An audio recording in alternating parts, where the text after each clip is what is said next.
So, hi, my name is Julissa Sanchez. Hi, I'm Aubrey Infantino. Hi, I'm Cassie Adewana. And we are the Germ Busters. In the dental hygiene field, infection control is very important. And today we're going to go over instrument processing and sterilization protocols, autoclave functions, statum functions, biological monitoring, and the maintenance of sterilization areas and equipment. So the first thing that we're going to show you today is how to process dental instruments. So before you get started with that and before you take your first patient of the day, you want to make sure that you have your sterilized PPE. And then when you're finished with your instruments and you've used them for the day, then your PPE would obviously be dirty at that point, but for the sake of this video, I'm going to be put on some freshly sterilized PPE. So you want to ensure whenever you're processing your dental instruments that you have your full PPE on. So you're including your gown, your bouffant cap, your mask, your face shield, and you always want to make sure that you have on heavy duty gloves, not exam gloves, because we want to make sure that we are preventing any sharps injuries when we're handling our instruments. So the first thing that you do when you're looking at your instruments is you want to take a look before you take them to be sterilized and make sure that you don't see any gross debris on the instruments. So gross debris would basically just be like a lot of visible debris from when you were cleaning or probing, whatever you were doing. So if they do have any visible gross debris, then you're going to take them over to the sink and just rinse them underneath of the water, like so, and just rinse it off. The next thing that we want to do is we want to take a look in our cassette and take a look at all of our instruments and make sure that there are no disposable materials that are left before we go ahead and take our instruments back for sterilization. So as long as there's no disposable material, as you can see there's none here in this cassette, we're good to go.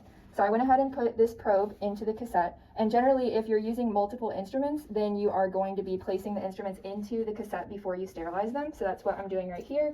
So before you take them back for sterilization, you want to make sure that you're securing your instruments into the cassette, and you want to close it up, get it shut nice and tight before you take it back for instrument processing. If you're only using one or two instruments in here, for example, like probe and mirror, then you would just put those instruments inside of the instrument transport container, which I will be showing you in just 1 second. This is our instrument transport container. As you can see, it is currently closed. So that's very important when you are choosing an instrument transport container. You want to make sure that nothing can fall out of it and contaminate anything else.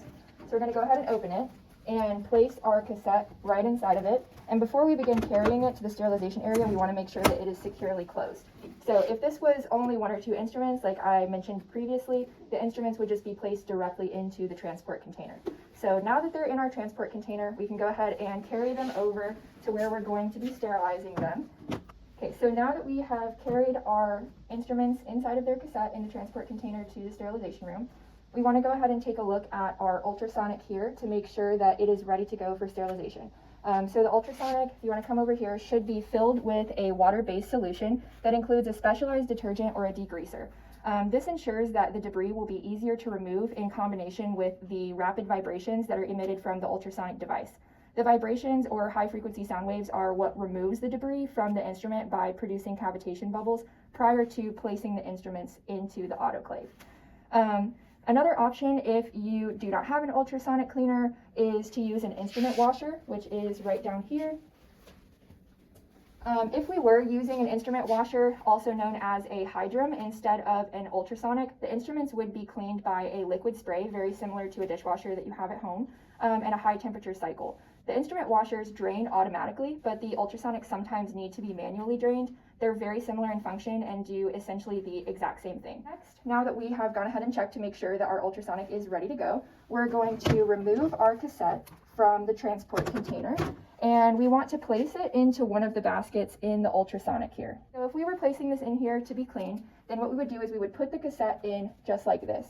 So we want them to be able to fit as many cassettes as possible, so this way we can fit all of our cassettes running horizontally to each other to maximize our space. If the instruments are not going to be cleaned right away, then we would want to use a pre-soak or a holding solution to ensure that the debris does not dry onto the instruments prior to using the ultrasonic or the instrument washer. When we do start the ultrasonic, we're going to leave the cassette in there for 15 minutes, ensuring that we turn the knob and check the clock whenever we put the instruments in. So regardless of what time setting it's at, we want to make sure that we turn it all the way to 15 minutes to make sure that our instrument cassettes are in there for long enough. And we want to double check the time. So for example, if I were to put my instruments into the ultrasonic right now, you can see that the time is 2:30, so I would take my instruments out of the ultrasonic at 2:45.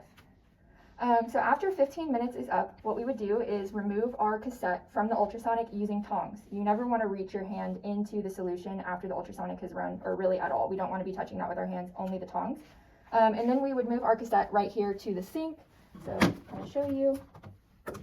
We would move our cassette over here to the sink, and holding it with the tongs, not our hands, we would rinse the cassette completely to get all of the solution from the ultrasonic off of it, and then we would dry it. And our options for drying the cassette are either paper towels or a dryer if your sterilization unit contains a dryer. After we have dried the cassette, then we want to go ahead and move on to packaging the cassette for the autoclave.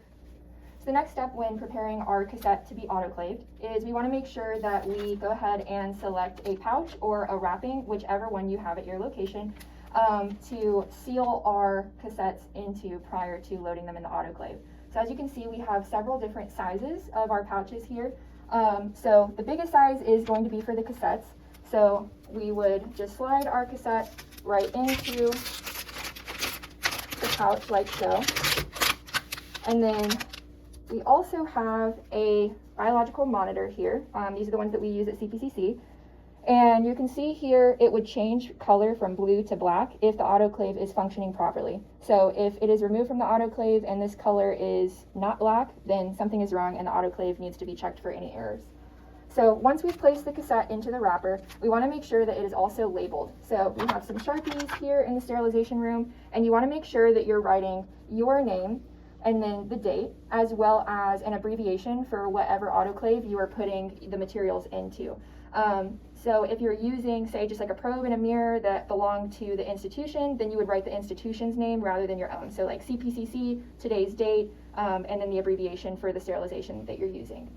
Once it is fully labeled and it's in the pouch, you can go ahead and remove this adhesive cover, and you want to completely seal the cassette into the pouch. Once the pouch is sealed, the instruments are then ready to be autoclaved.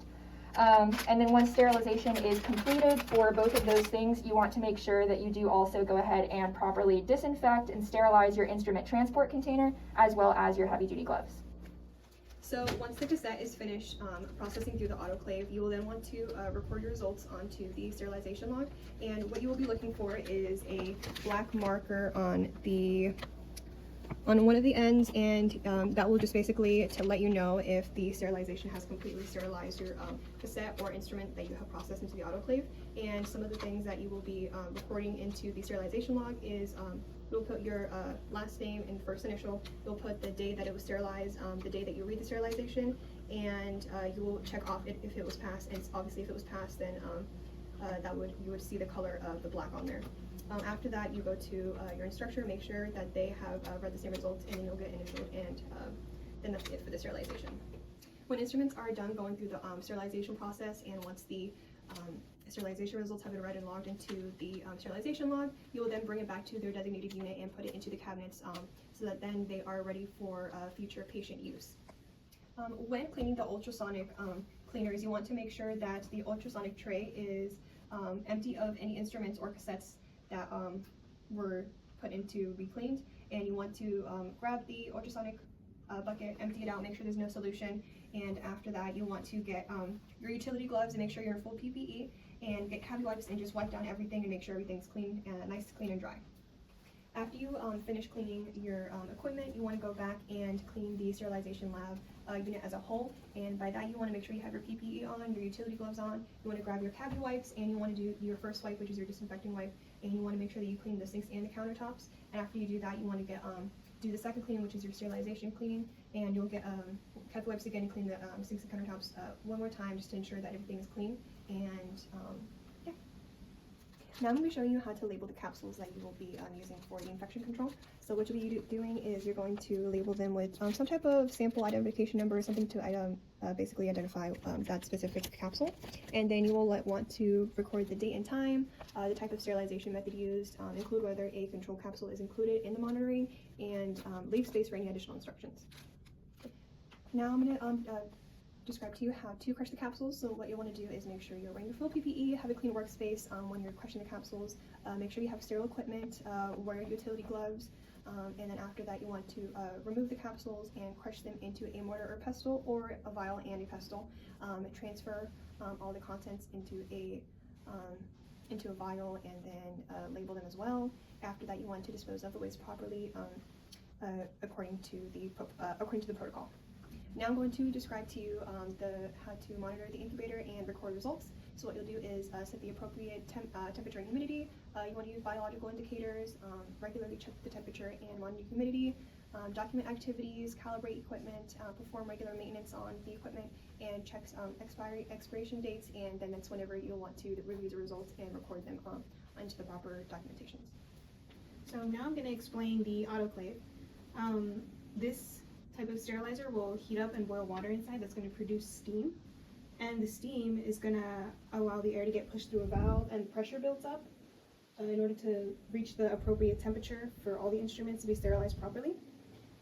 So before putting the instruments in, we want to make sure that the water level is correct, and we want to make sure that we have the right amount of water in here, because if we allow air to get trapped inside, the air will create basically like a barrier around the instruments, and they will never reach the proper temperature to be sterilized.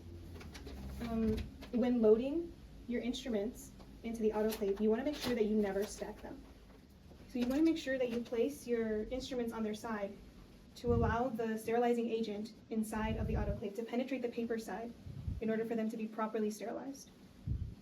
Again, you want to make sure that the water levels are correct before you close the autoclave, and follow the manufacturer's instructions on the correct time and temperature for your instruments. So normally the temperatures would be between 121 degrees to 134, and somewhere between 3 to 30 minutes, depending on if it's the standard or the flash sterilization. Okay, so now I'm going to show you the Statum. So again, with the Statum, we want to make sure that we have the appropriate water levels. Before we start, you want to check your reservoir or your tank in case you need to add or remove any water. Again, with this type of machine, you want to make sure that you're not stacking or piling your instruments inside. You want to make sure that you have enough space for the steam to circulate and air to escape. You also want to make sure that you select the correct cycle so that you have the right time and temperature for the instruments that you're trying to sterilize. And depending on the Statum you're using, the water will drain a little differently. But if something does go wrong with the sterilization process, it will usually display somewhere on there like some type of error code if it's not working properly.